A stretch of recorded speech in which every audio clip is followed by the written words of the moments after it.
your business will grow to the level that you develop yourself. So, the number one investment that you've got to make is in yourself. This is episode number 57 of The Inspiring Talk with entrepreneur and business mentor Neeraj Shah. Welcome guys to The Inspiring Talk. My name is Bijay Gautam. I'm host for this show. Each week I interview today's most successful and inspiring personalities to help you realize your inner potential.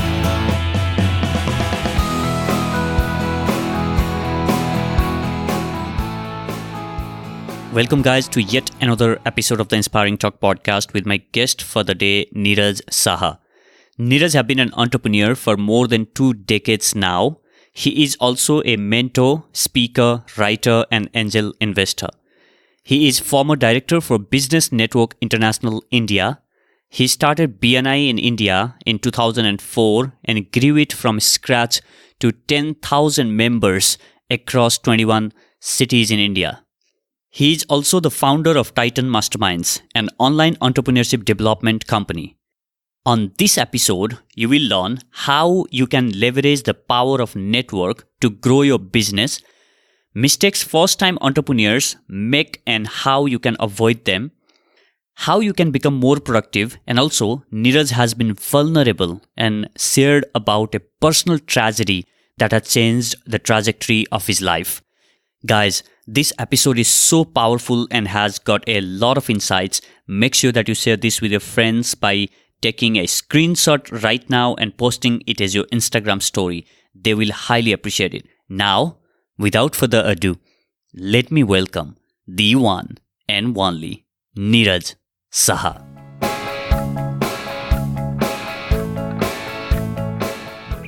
Welcome back inside this episode, guys. Neeraj Shah is in the house. Neeraj, thank you so much for joining.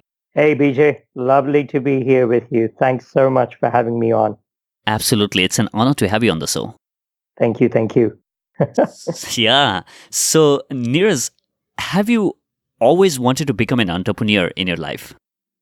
I think it's in my DNA. I think I'm third generation entrepreneur. So my grandfather started, then my father continued, and I continued the journey. So I think entrepreneurship has always been in our DNA.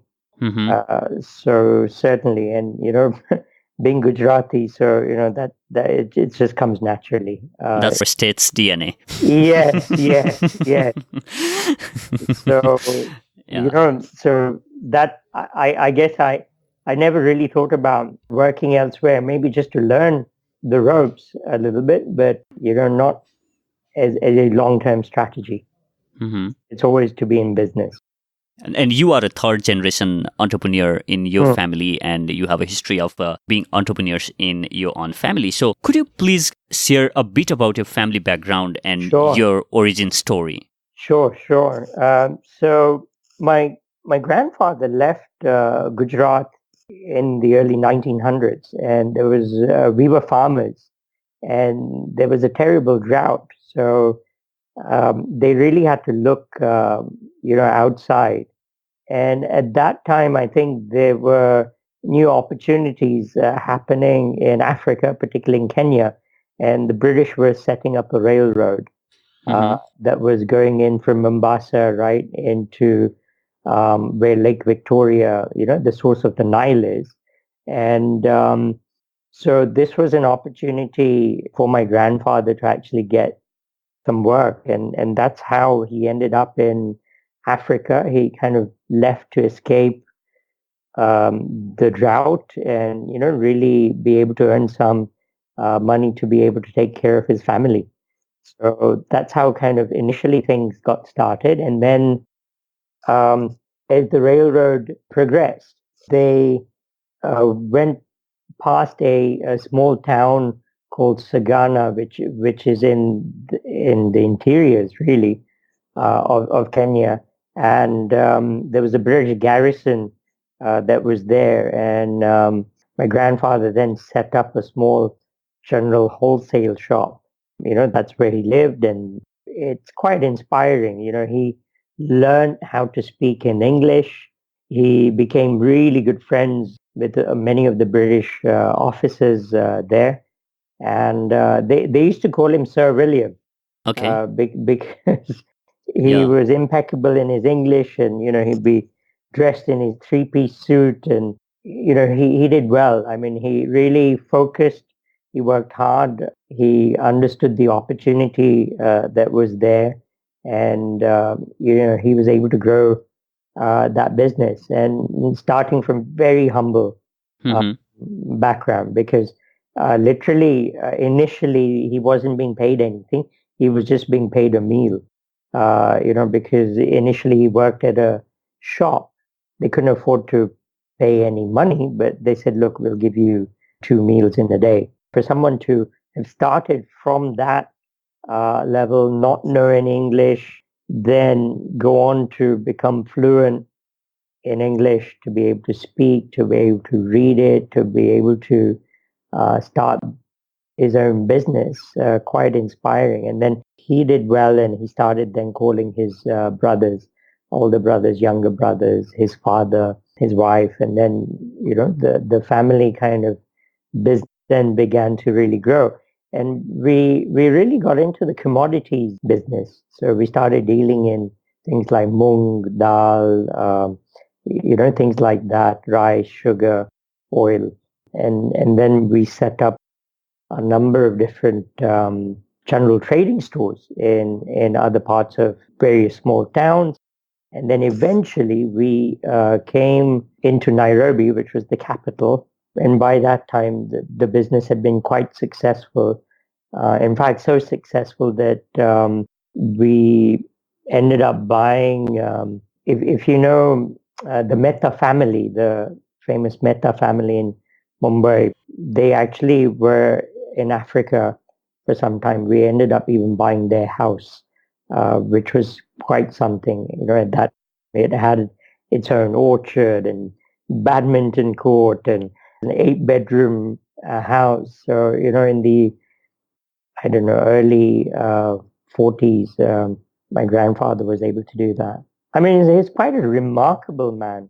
He went on to in the 50s travel across Europe.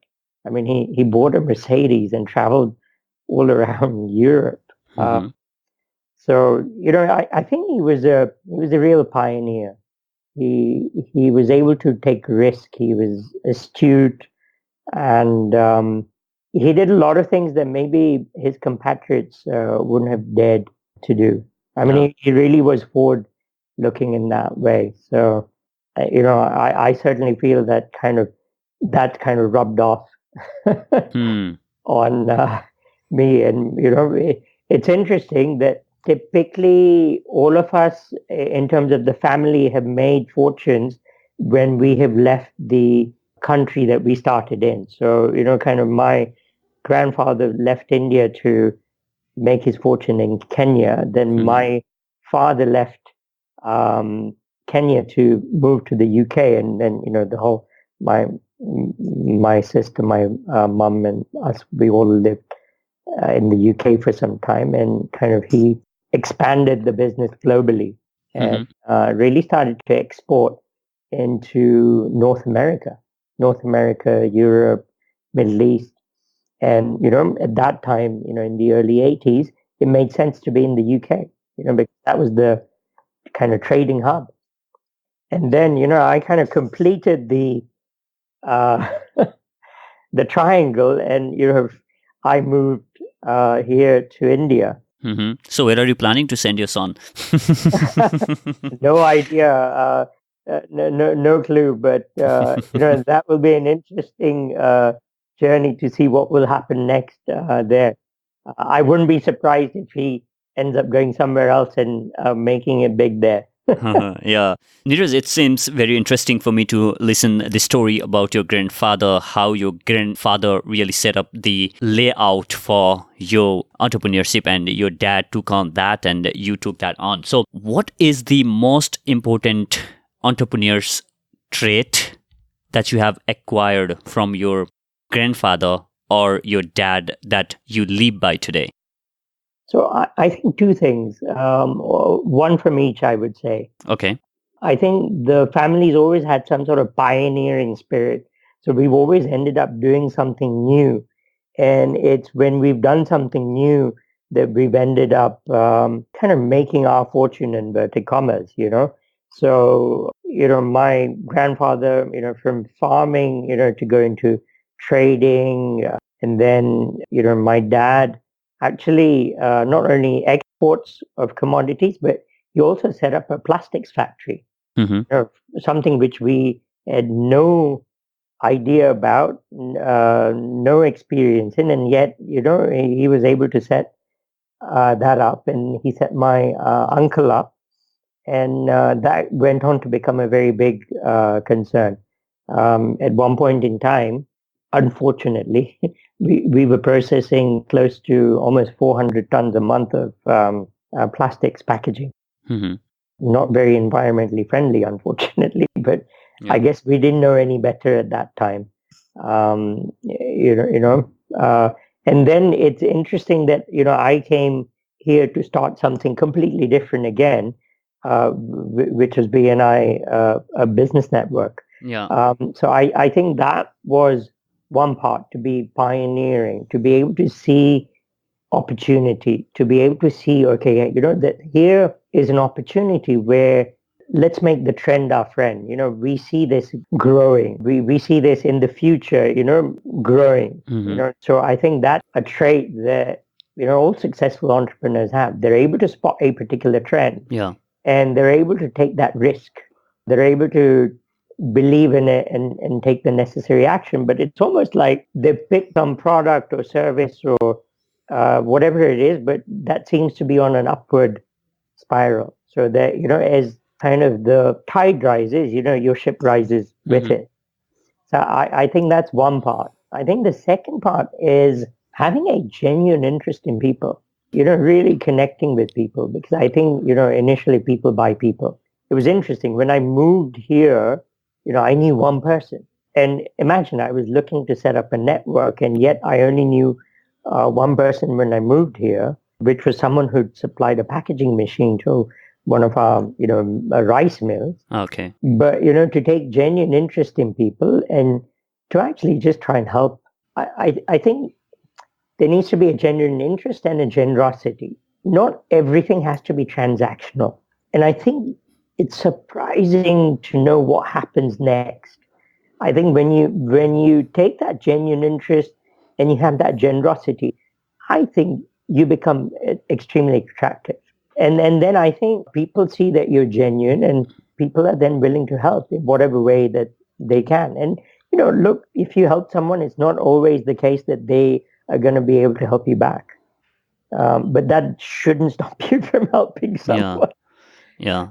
I totally agree with that. And when you are presenting yourself as a very, very genuine person, transparent person who is seeking nothing in returns, but just trying to be of help there and solve problems for the another person, then I think the best way to be liked and attracting more and more people and opportunities in your life. Yeah. So Neeraj, Yeah. as you mentioned that you decided to Mm. move out of Kenya and come back to India, where your grandfather left from, what motivated you Yes. in buying the one-way ticket to India while you knew only one person here in India and starting a business network international, which later on your leadership went on to become a huge success. So what was that motivation? So to be really completely frank with you, Hmm. I would say it was tragedy. Something tragic happened in my life, and which made me just completely reassess everything. It made me reassess life. It made me question, why am I here? What am I supposed to do? And to really understand that life is too short. You can't be living someone else's dream. To give a backstory, while I was back in Kenya and growing the family businesses that were there, I met the love of my life, got married, and then after 3 years, we were leaving. We were working together. We were leaving the factory which just closed up. And then as we were kind of going on this particular road, we got ambushed. And there were, I don't know, 12, 13 armed Mm-hmm. men that opened fire on the car. And, unfortunately, Oh, my wife passed away in that incident. I was lucky to be alive. There were maybe about 13 bullets that went through the car. I yeah, mean, if you saw the bullet holes, you'd actually wonder, why I'm here. And you know, she died in my arms. So it was the most tragic situation that you could possibly be in. And I was absolutely heartbroken, sure. because this was like, I had this little fairy tale in my head that I will write about my princess, and I did. And then she actually came about in my life, and I thought we would live Mm-hmm. happily ever after. And then 3 years later, this happened. And it made me just question everything. And I think within 3 weeks, I left Kenya. I went back to the UK. I needed time off. I just traveled. I needed time for myself. I needed time to heal. I really needed time to think and come up with answers to the question, what is Mm-hmm. it that you want to do with your life? Because you're alive for a reason. There's something that saved you, and you're here to do something bigger.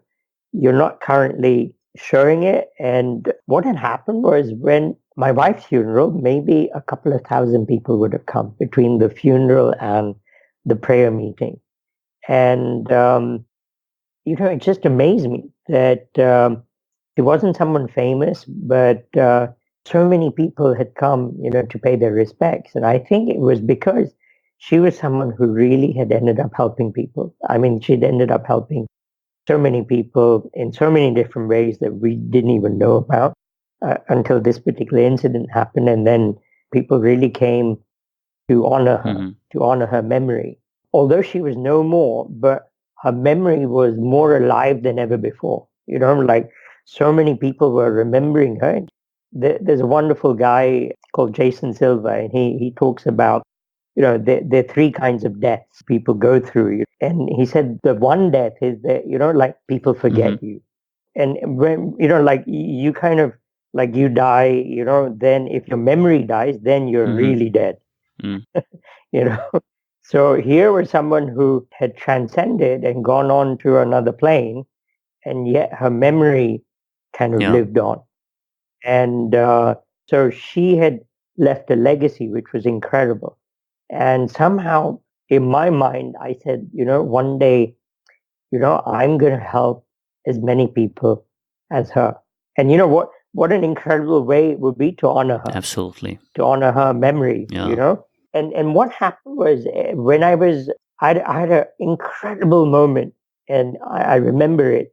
It happened literally 4 months after the shooting. It happened on the 15th of September 2001.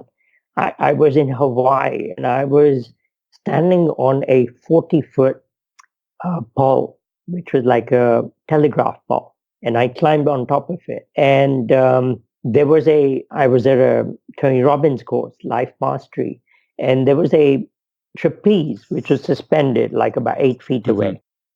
And then, what happened was that, you know, as you went up, you let go of all the baggage that was holding you back. Mm. And, any negative traits that you had, like literally whatever it is that you wanted to get rid of, you kind of written it down on a paper. And then each step, as you went up, you kind of tore one of those pieces of paper, and it's like, kind of be gone, Mm. this negative trait, I'm moving so away it's from like, it. yeah, so it's like, it's gone, it's finished, it's like dust Yeah. now. And then, getting to the top, and when you're looking at the trapeze, which is suspended about 8 feet away, then what's happened is you've written down who you want to Mm-hmm. be. And I remember, being really scared, just thinking, how is it that I'm going to get up there? Even though there's a harness and everything, and it's really funny because they say, the harness only works after you get above a certain height. If you Hmm. fall below that, it's like you've signed this disclosure says if you hurt yourself, then it's your problem, Ah.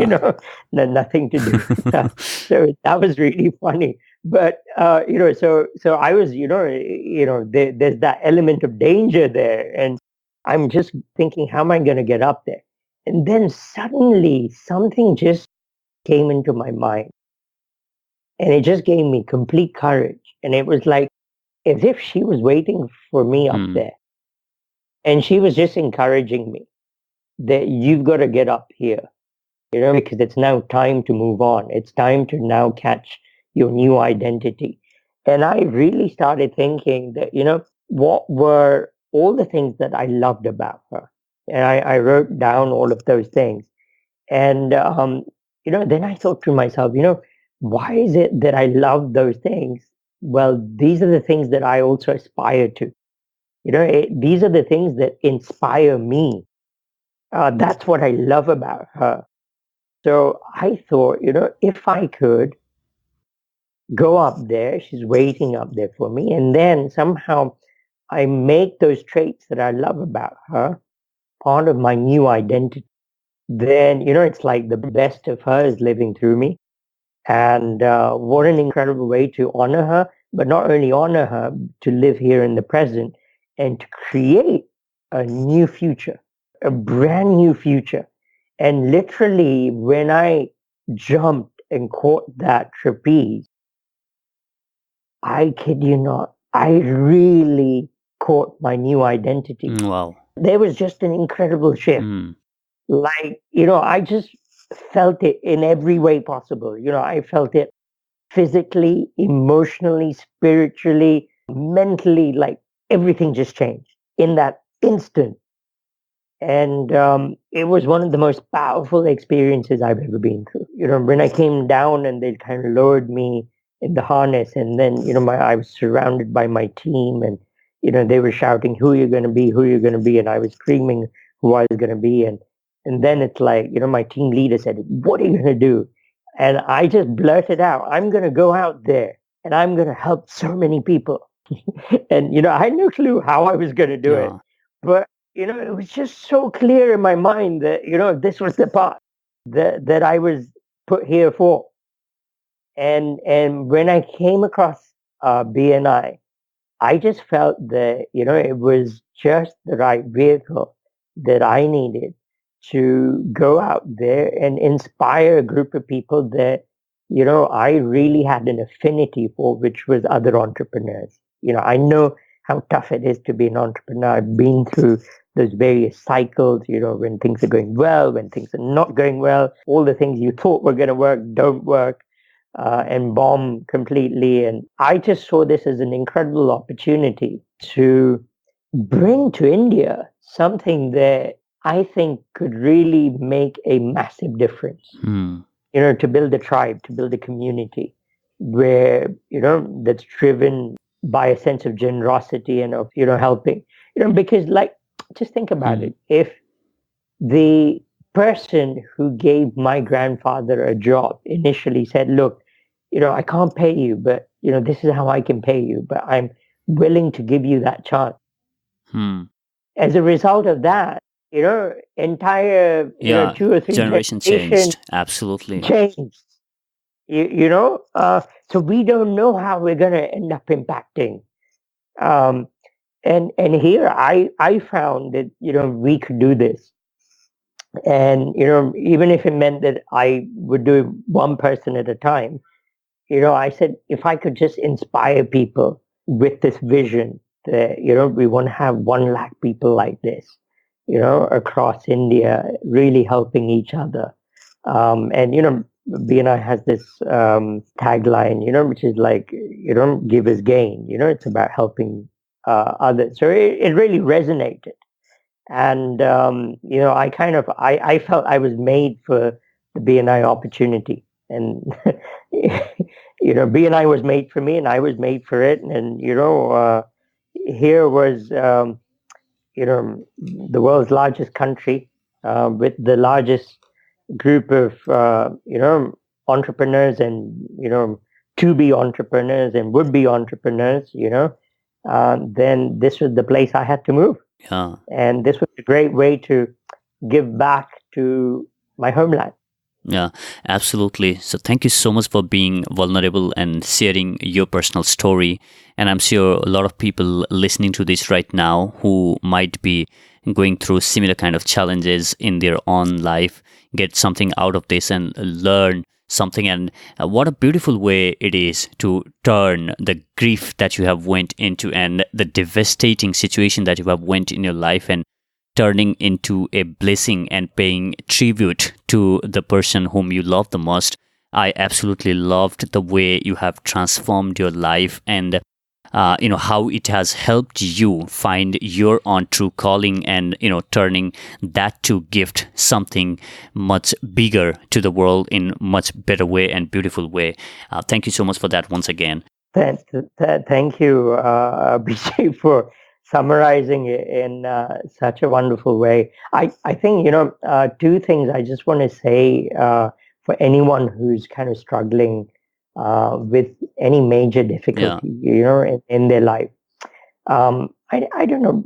Someone had told me this quote when I was younger, and maybe this was when I was in college, and it had such an impact that literally I would write that quote on everyone's birthday cards. Like typically in college, you have a birthday yeah, card, and everyone writes on that birthday card. And I would know when they got to my birthday card because what they would start doing is they would start reading, and then they would start turning around the birthday card. Why? Because I would write that quote, in a spiral. So literally, you had to, and I knew that you had got to my quote. And typically everyone has, happy birthday and blah blah blah. yeah, But I just felt that this really helped me, and I thought if I could just on someone's birthday leave them with this one profound thing, then that would be kind of a very positive thing. So I would write this that with pressure, coal turns into diamonds. The more intense the pressure, the bigger the diamond. So powerful. I'll just repeat that again, just in case people have missed that. With pressure, coal turns into diamonds. The more intense the pressure, the bigger the diamond. So you may be in a point in your life right now where you just feel that the pressure is too much, but just hang in there, and you never know. You're the diamond, and you just can't see it yet. And it's only when we're put into these situations that our true nature, it gets polished, and then we can shine. Um, and the second thing is that it's so important. What meaning is it that you decide to give to any event in your life? It's so easy to label something as good or bad, and particularly when it's something bad, because I think that's one of the things that can become a self-fulfilling prophecy.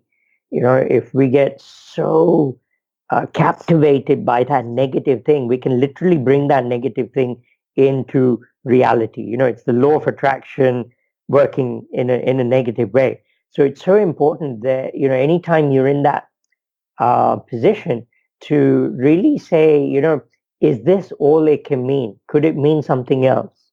And I think to be able to ask yourself more powerful questions and ask yourself, what else could this mean?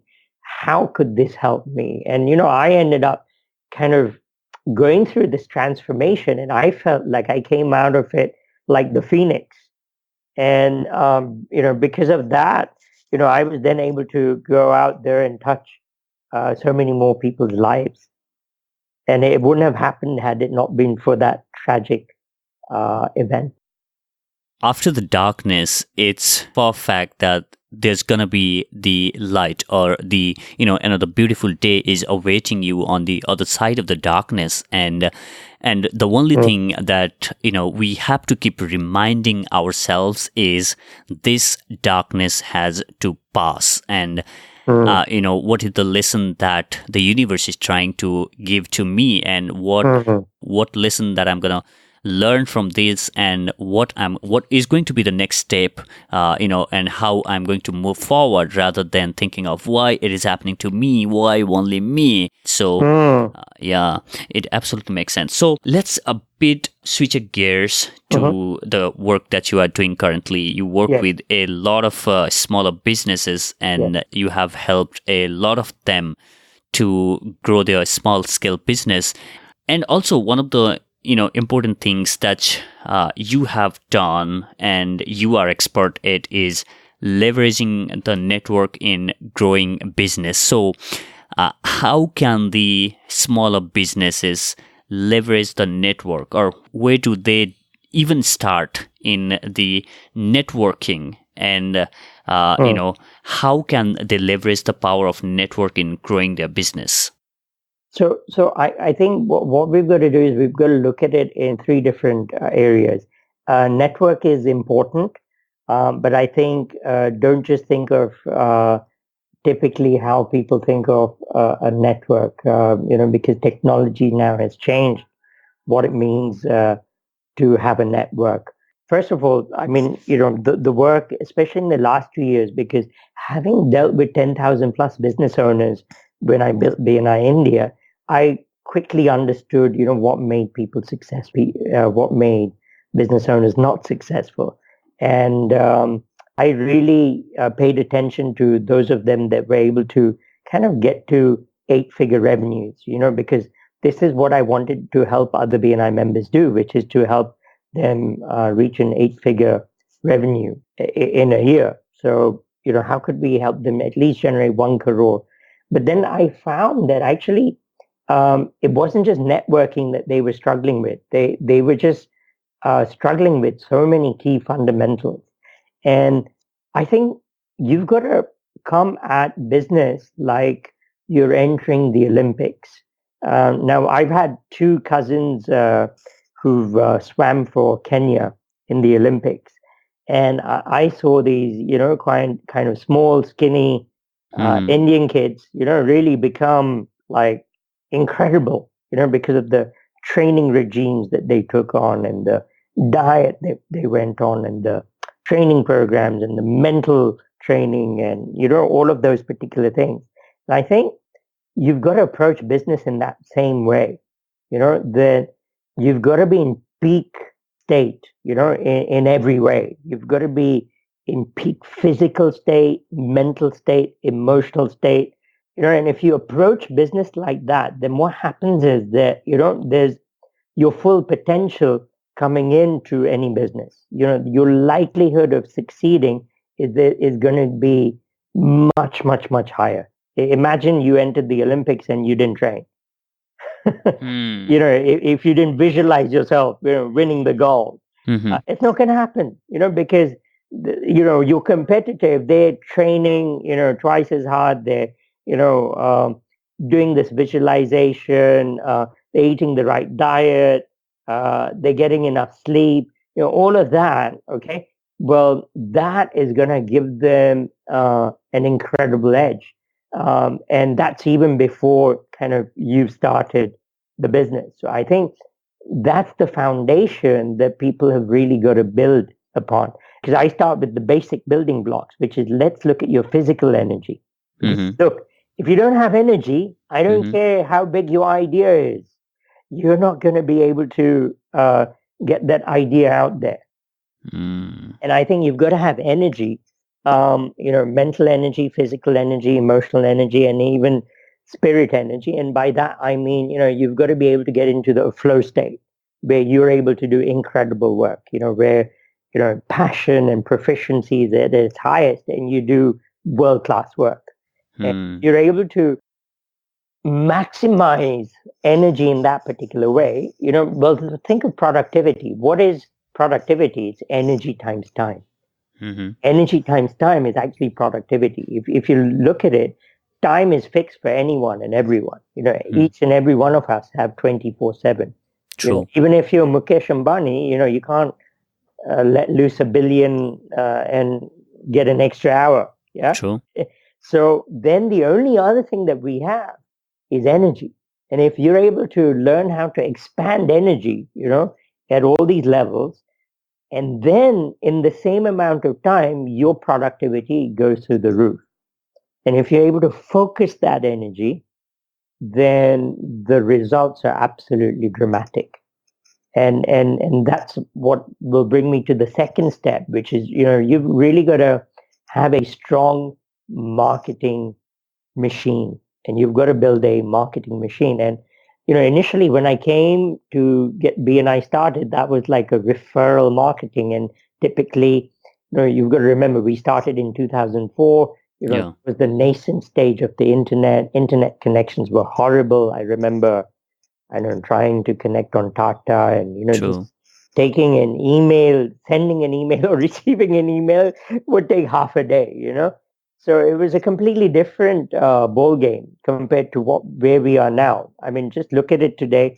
Look at the I think we have about 500,000. I mean, sorry, not half a billion smartphones in India, Mm. and because of Geo, I mean, Geo by itself has 250 million internet users, so, between Geo and the rest of the mobile companies, I think, everything has changed dramatically. And I think if you're able to really build a marketing machine, then you can take your business to a whole new level. I think because of the internet, because of social media, because of search engine marketing, all of those particular things, it gives you, you can really deploy guerrilla marketing tactics, which means that you don't have to spend a fortune, and you can be up against the big boys. And because they don't understand these things, they can't move quickly, they're not nimble. You can have an edge over them, and you can end up building a business very fast. I really love the way you brought in, three different forms of energy and, imbibing that in your day to day life. Because at the end, if you don't have energy, then, and, if you are not on the peak state of, your mental energy, then you cannot get all of those things done. So one of those things that a lot of early starters or small businesses struggle is getting clarity on their business purpose. So what have you seen work the most for the people that you work with in terms of getting clarity on their business purpose? Any specific techniques or Yes, method that you'd yes, like to share? yes. Yeah. So there's something that I do, and I have a 3-day initial course that I work to give people this foundation, because if I want to really talk about more advanced strategies, I'm not able to work with them unless they understand these basics. And these basics, while you and I may be considering them to be the basics and foundations, for many people out there, this is a whole new way of approaching business and life. So, I really work, and on day 2, we do a very powerful visioning exercise. And the thing is that it's so important to get out of logic and get into emotion. And we really just, we put you in a very powerful situation where I'm kind of firing away. I put you in peak state first, so I help you get your physiology in a peak state. I play powerful music. I'm asking you very powerful questions. And, I've been working typically by that time a day and a half on you, to kind of get you to this particular place. And then, I kind of, I say, okay, you have this magic wand in your hand. And we get everyone to take out their pen and wave the magic wand, which is their pen, and say that, Yeah. okay, So can people listening to this try themselves, this exercise? yeah, they can. If you have some of the music and someone guiding you, it becomes even more powerful.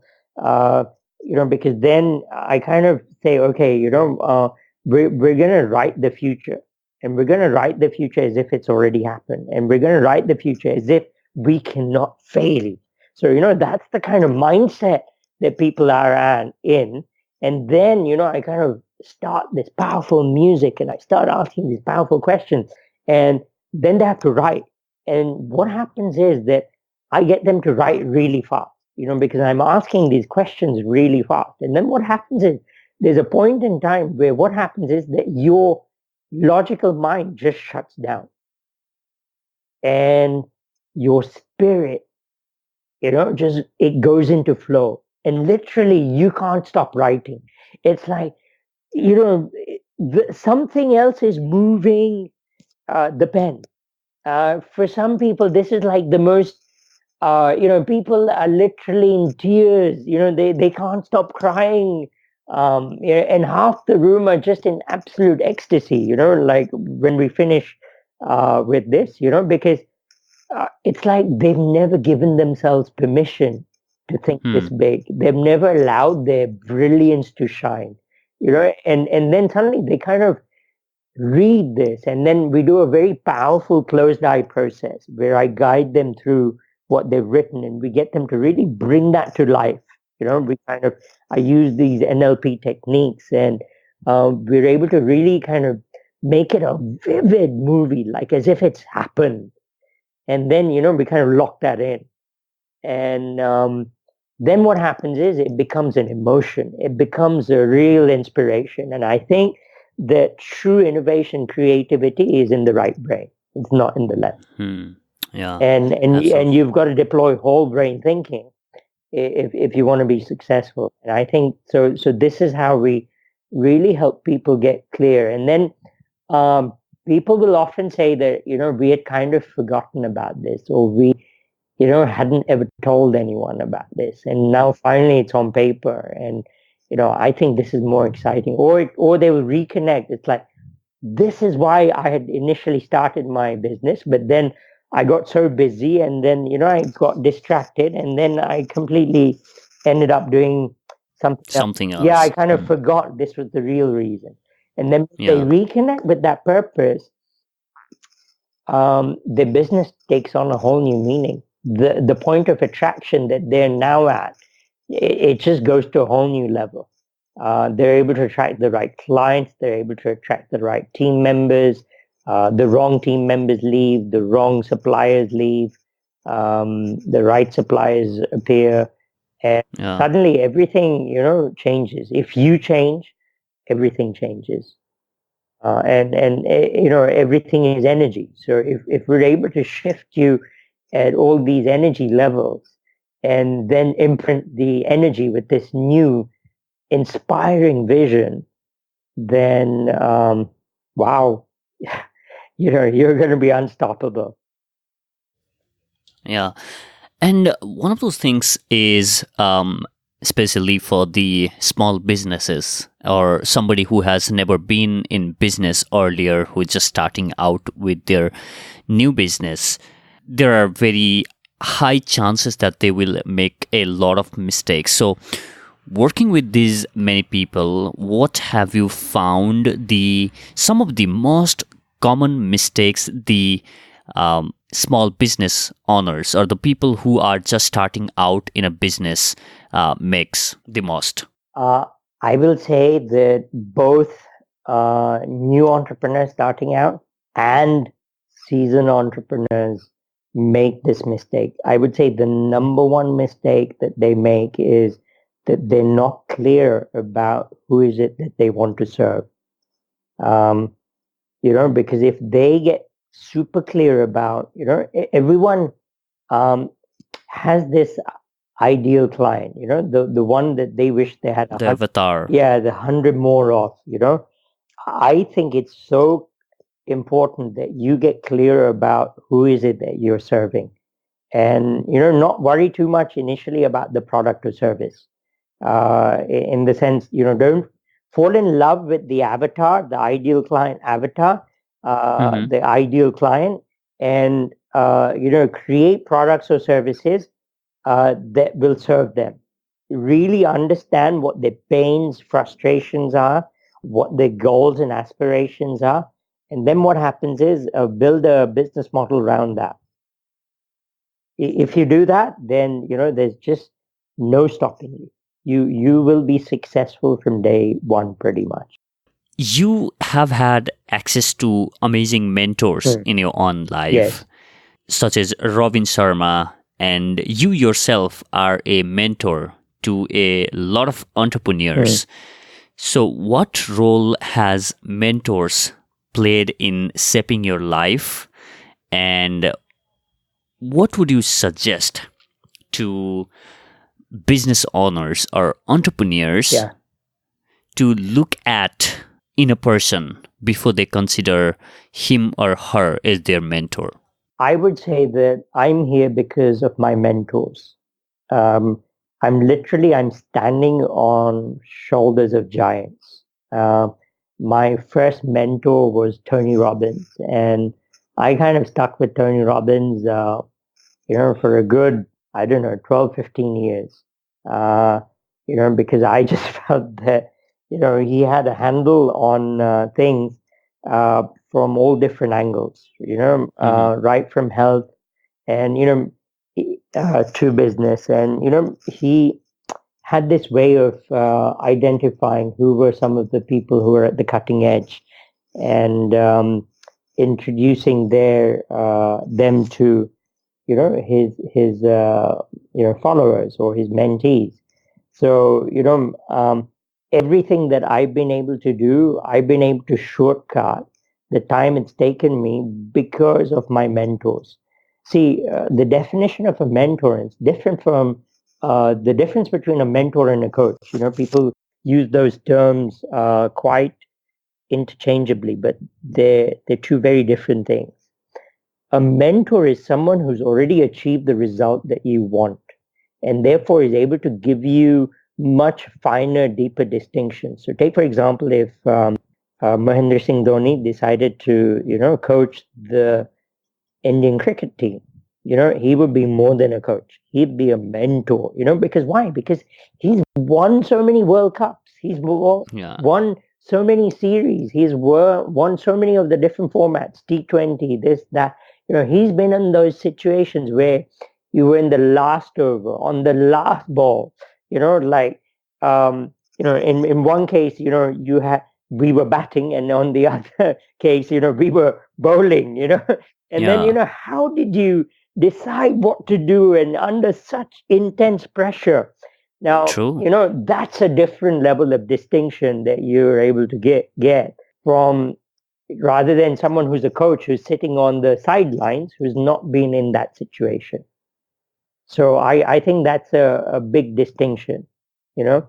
And I think when you're looking at mentors, and I think, you should look at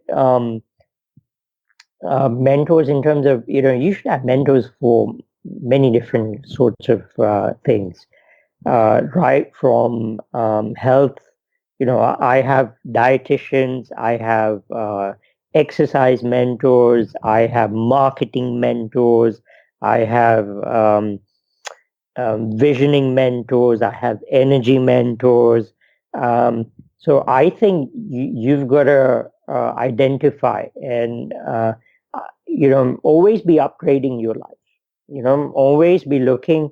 Uh, I have a fund that I put together, and my I work with my financial planner, and I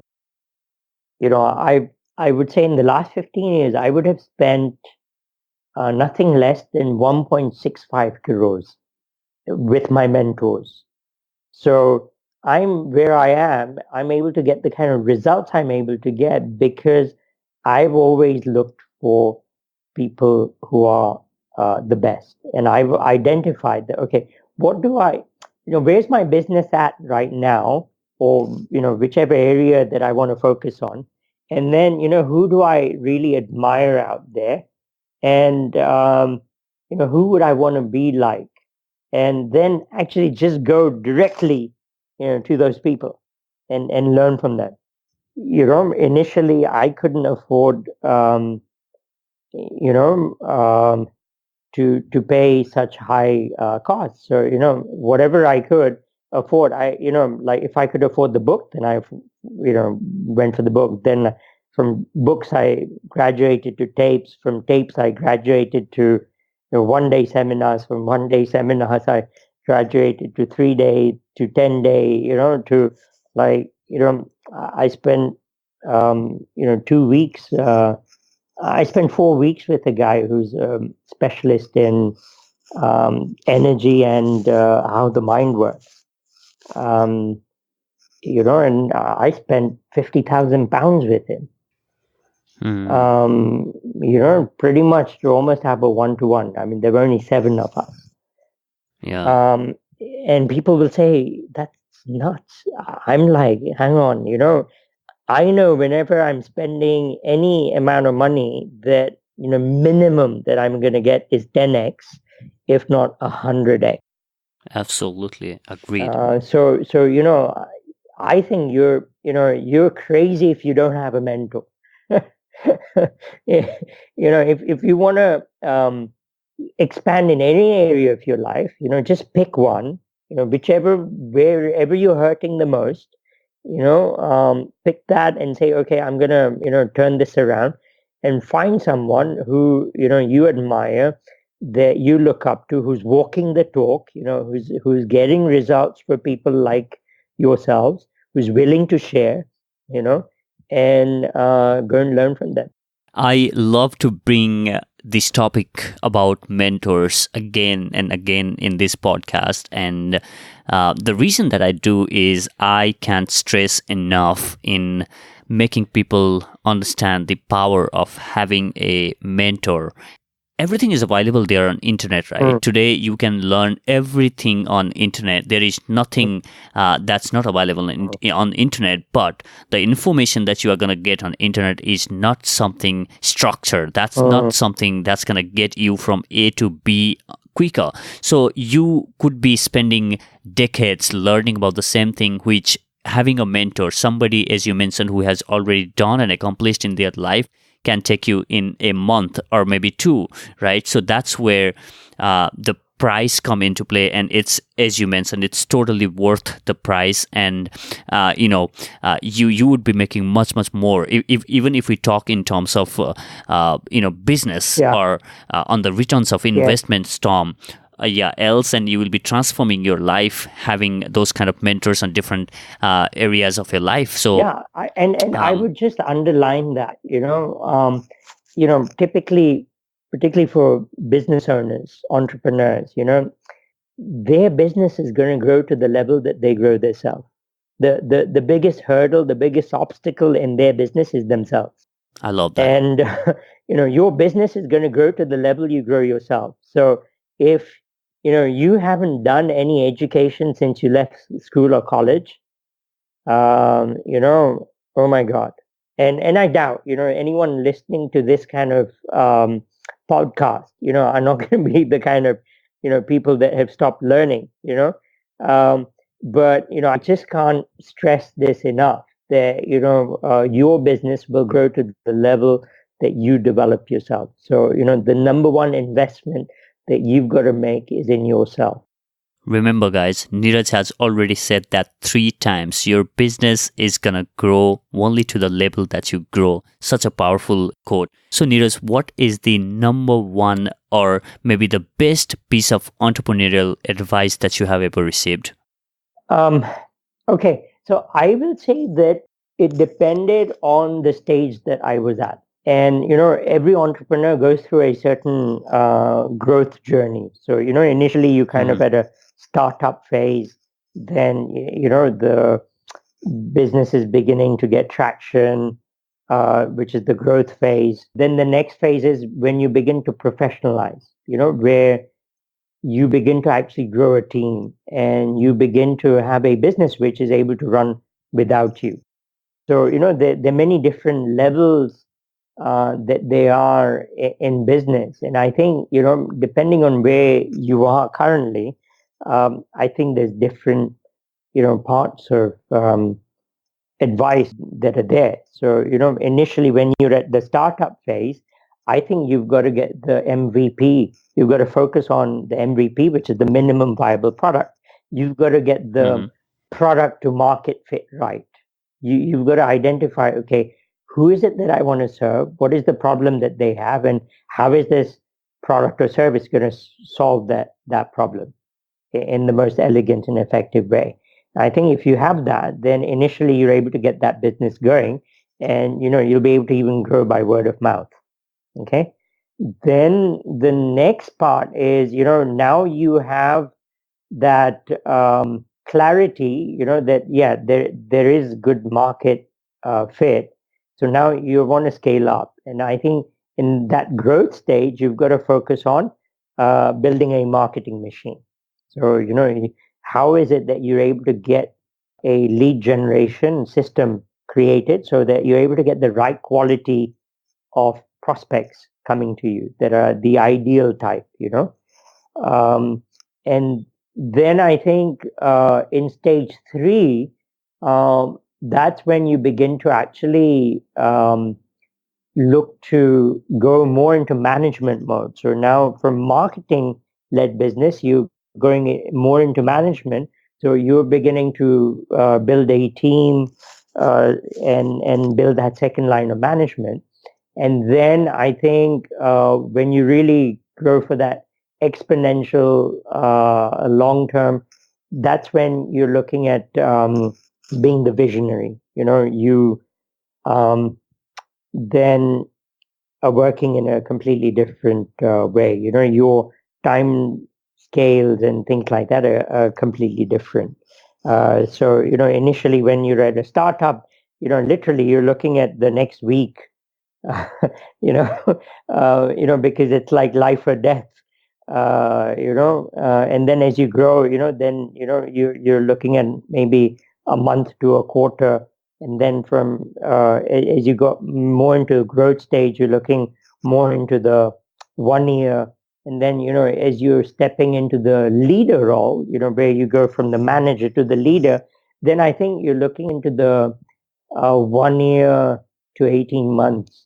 And I think, each of those stages of entrepreneurship require focus on different aspects. So yeah, so those are the things that I found.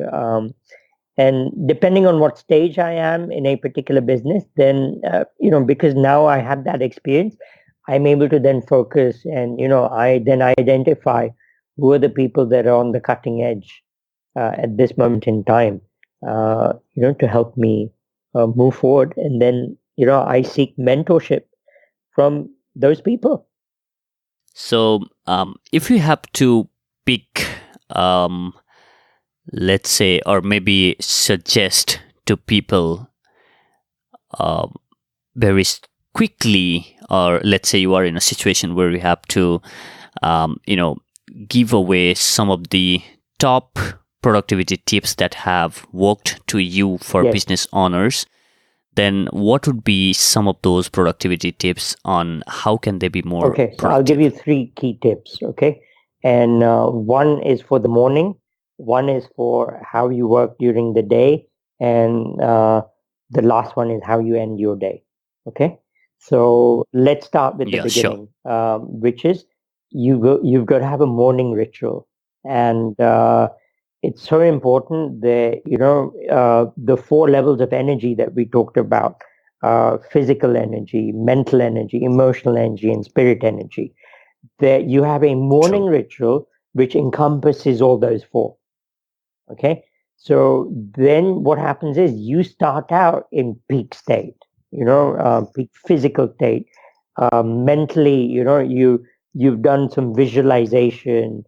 Emotionally, you've done some gratitude, or you've done a gratitude ritual, or you've done a journaling, or something like that, which are really Powerful. powerful. Yeah.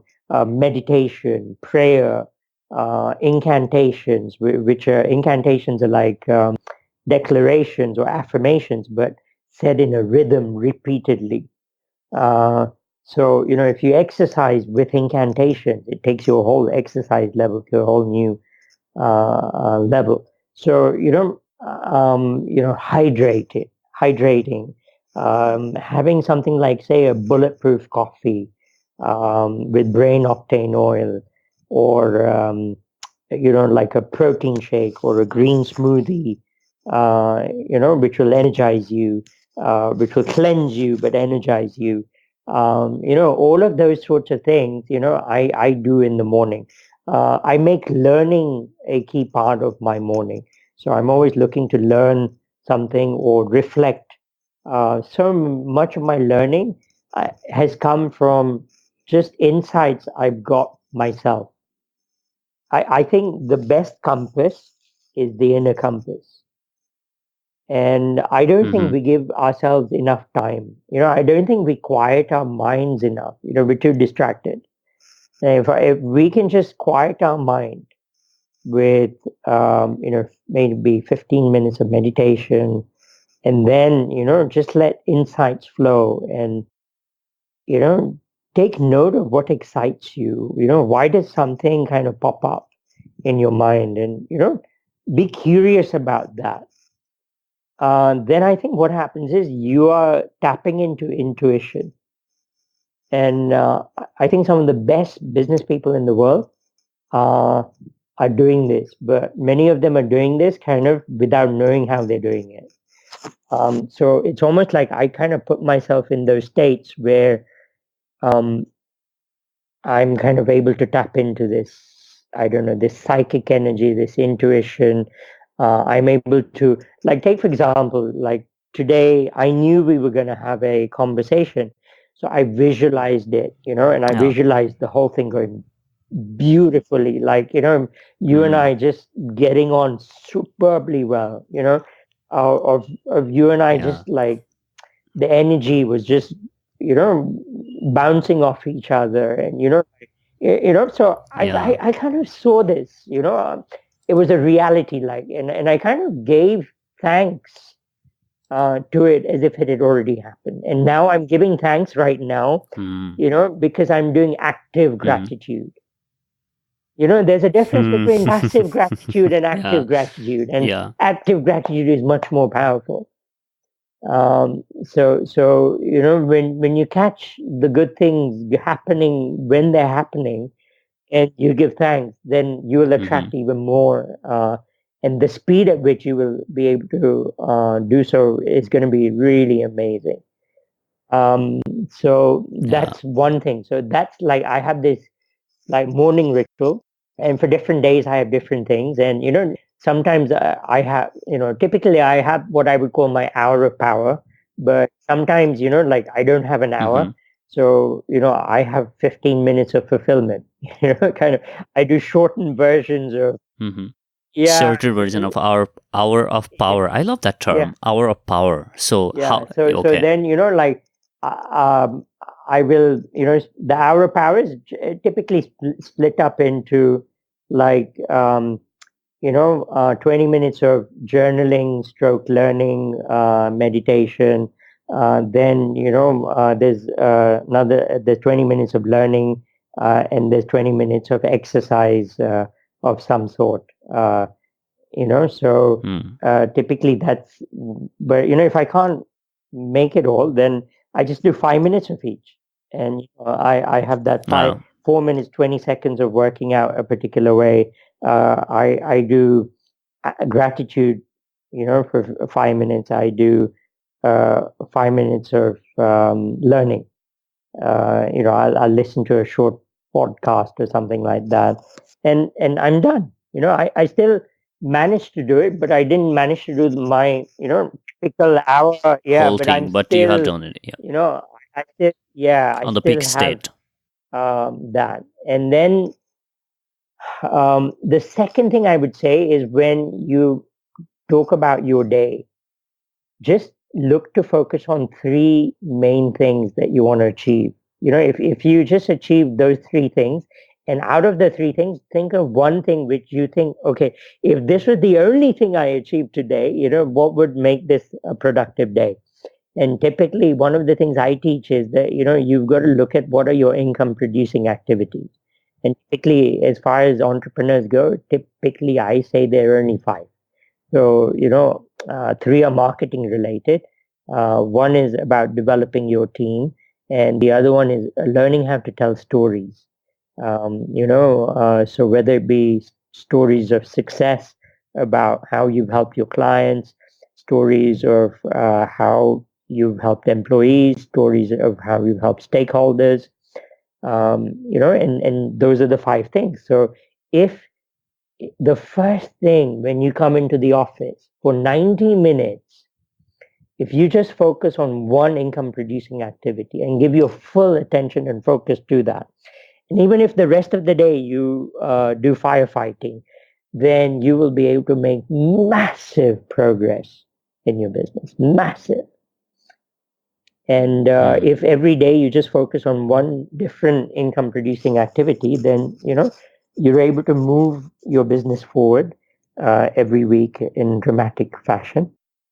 Wow, I love that. And then the last thing is how you close your day. So I have an evening planning ritual that I do. Mm-hmm. So again, what I do is I kind of give thanks for 5 wins that I've had. I review them and I, write down some of the insights that I've had, and then I review what I've done in the day. And do I need to take things to the next day if things were unfinished? And I will again, identify what are my three to thrive that I want to focus on for tomorrow, and then I will make sure that the the time and where I'm going to do those particular things and how long it's going to take, I'm very clear about, and then kind of I shut down, and that's it. And that ends up being just a brilliant way. A super productive day starts the evening before. Yeah, So plan for the next day. so I think if you do these three things, you'll really have a very productive life. Wow, loved the way you walked us into the different habit of yours in becoming more productive, and I'm sure it is going to be helpful for people listening out there. And especially the way you start your morning sets the tone for your day, and starting a day in the morning and also starting your work in the office by taking on the income generating task or Yes. activity for the first 90 minutes without distraction. It's just so powerful because you are not taking any input to distract you away. You are just going head on, and then after you are doing firefighting and all that. So it's absolutely powerful. I love that. So what I love to do is I put together a tool I call it the Billionaire Day Planner, and all of the things that I've just mentioned, it's all available just on one page. Wow. So I'd be happy, to share that with your readers and listeners. I will share a link, with you, and then people are able to get that as a download.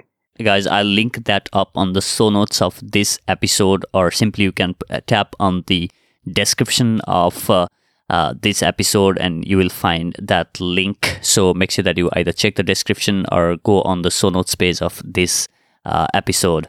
Neeraj, if you have to advise the business owners or maybe share some of the important lessons that you have learned in your own life about business, or maybe something that you wish you could have learned early on or when you were just starting out on a business, that you'd like to give on to people listening to this podcast. So I think you've got to be very clear about what your key strengths are.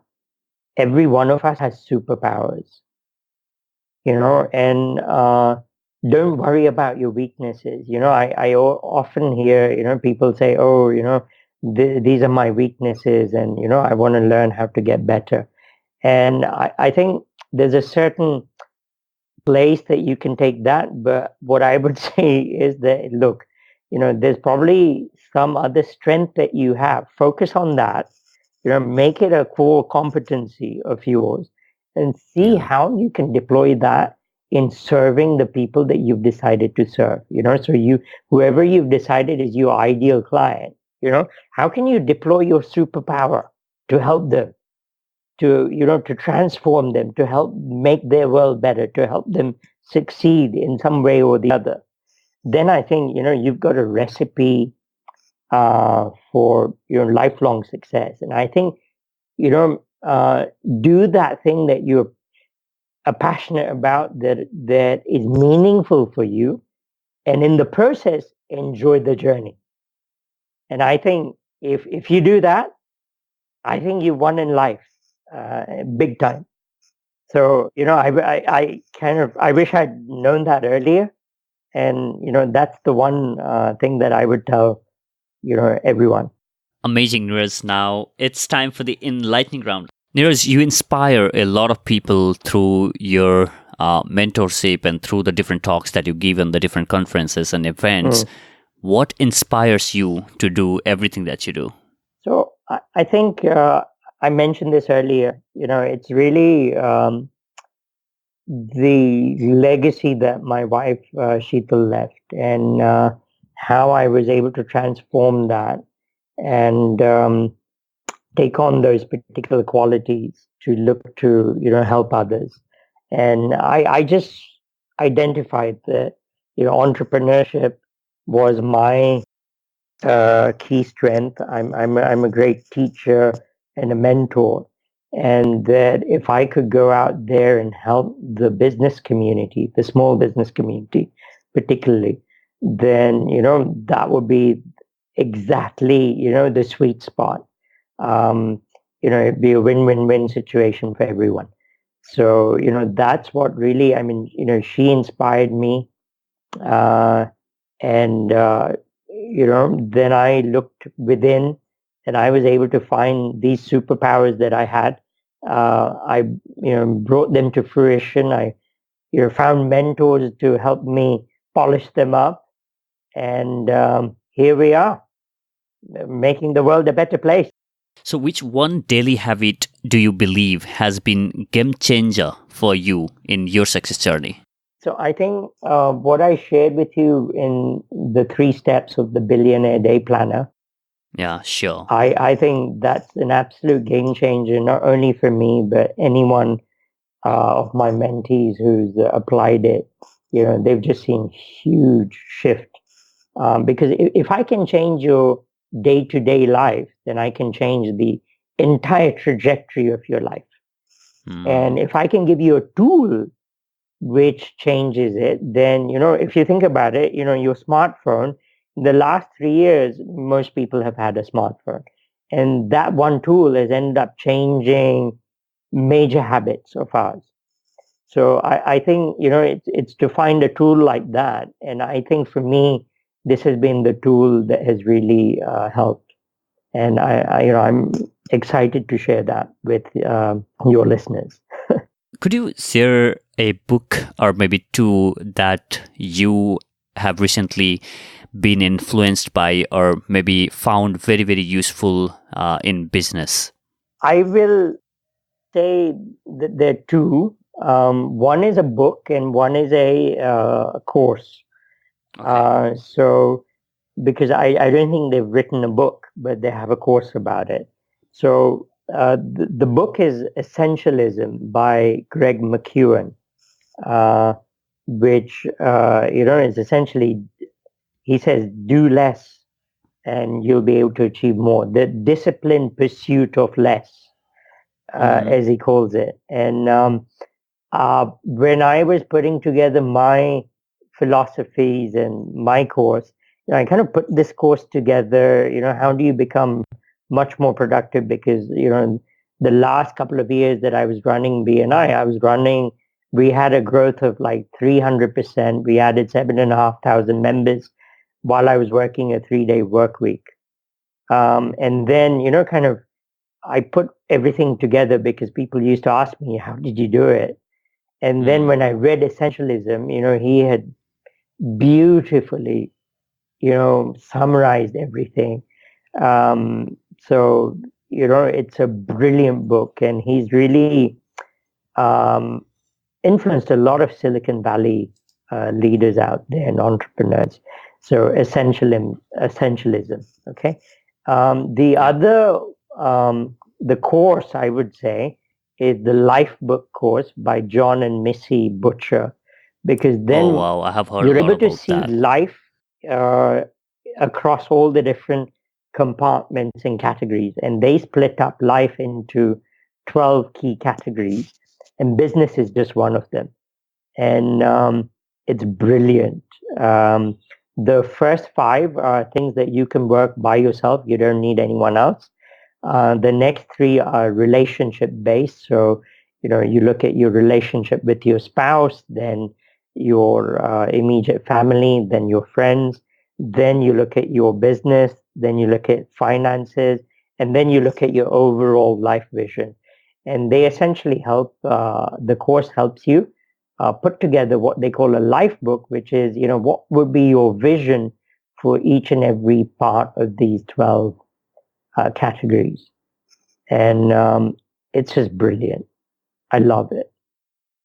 Hmm. Really inspiring. And I think it will give entrepreneurs um, a very balanced perspective, because John's gone on, he's had a company which has got $1 billion plus of sales. So, he's super successful in business, but I would say he's super successful in life. He has the most incredible relationship with his wife, with his children.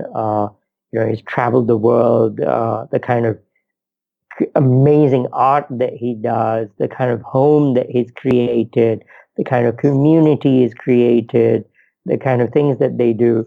So all of those sorts of things. I mean, that couple really inspires me.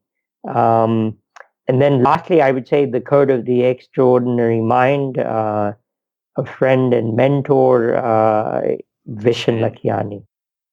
Lakiani. So I'm on his mentorship program, the Leap, and I attend a number of his events, and I've had him over for some of the events that we've had. So, he's just incredible. Amazing. So, could you share some online tool or app that you use on a regular basis that has helped you, maybe in becoming better organized or maybe Yes, disciplined or things like? yes, absolutely. So this is my go-to productivity app. It's called Nozbe, Nozbe, and it's Mhm. available on every single platform you can think of. It's available on the Google Play Store, on the iOS App Store, on the Apple iStore. It's available on for the phone, for the laptop, for the desktop. For it is just amazing. Um, so I use that to pretty much plan my life. Hmm. So, Neeraj, we have come to an end of this interview. I have only one question left. But before that, I would like to take this opportunity to first congratulate you for the launch of Titan Masterminds website Yay! today Yay! Yay! itself. Yeah, Yay! so and it's the perfect time that we're having this Yes. conversation. So, would you like to quickly share with my listeners what Titan Masterminds is all about and the kind of work that you are doing in this mastermind group, and how can people reach out to you and maybe be part of this mastermind group that you are opening with a bang on, and with a lot of Yes, excitement? absolutely. So, as I said, you know, we're here to help entrepreneurs build a eight-figure per month business while working 15 to 20 hours less per week. I want to help people to win at business and succeed at life. And we want to build a tribe, a global tribe of 1 million entrepreneurs that are united by this way of doing things and generosity, and who want to co-create, and bring in their superpowers to help each other. That's what I want to do. And the best way to get in touch and to understand more about what we do is, visit our brand new website, titanmastermind.com. And you'll get to understand a lot more about what we do. I have an incredible blog. I do videos every week. I do a blog every week. And with your help, we will also do a podcast.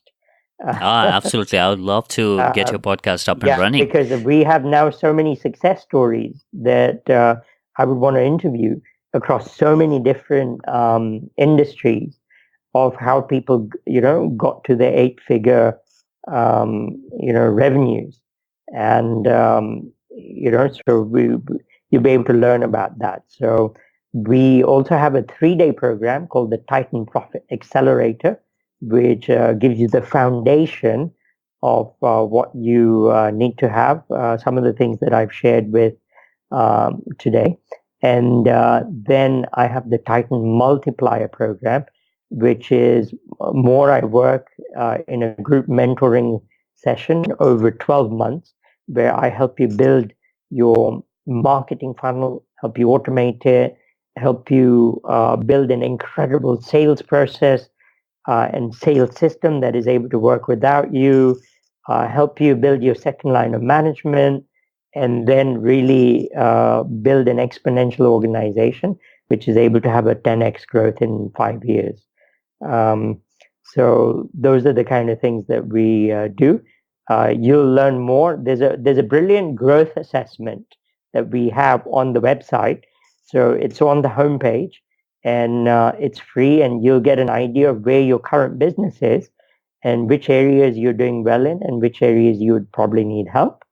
And then reach out to us. I have webinars, I have seminars as well, where you can then learn more and get involved. Guys, make sure you get in touch with Neeraj. I'll list the website on the show notes page, and every single resource that we have discussed on this episode at show notes page at theinspiringtalk.com/5757. Right. So Neeraj, here's the last question for you. Yes. So imagine that you are standing on a stage on a very, very big stadium, Mm-hmm. and this stadium is the biggest one that has ever been built in the history of the world. And there are millions of people, and every single seat on that stadium is occupied. Mm. And everybody is listening to you and watching at you, and you are there at the stage. And you were given only 1 minute of the time to share the most important lesson that you have learned in your life. What would be your message? Focus on what you want and not on what you don't want. And then finally, let your inner compass be your guide. You have incredible wonder within you, and you're at the leading edge of creation. Tap into that inner compass, and your life will flourish. Tap into your inner compass. It has been phenomenal. Thank you so much for being on the show, Neeraj. Thank you so much, BJ. It's really been amazing. Hey guys, thank you so much for listening to this episode of The Inspiring Talk. I hope you enjoyed my conversation with Neeraj. If you learned something or got some inspiration from this episode, make sure that you share this episode with your friends by visiting theinspiringtalk.com/5757. You can access all the resources such as books, links, apps, or any other information mentioned on this episode by visiting the show notes page of this episode at theinspiringtalk.com/5757. Also, if you have not done this yet, make sure that you take a screenshot of this episode right now and share it on your Instagram story, and don't forget to tag me and Neeraj. Let's spread this information out to the world and help other people learn as well, and let's together grow this amazing community of The Inspiring Talk. And finally, as Neeraj said, even if you are going through tough phase in your life, there is a lesson that life is trying to teach us. Always remember, there is a bright day on the other side of the dark night. Thank you so much for listening. I'll catch you in the next. Now, go out there and do something inspiring.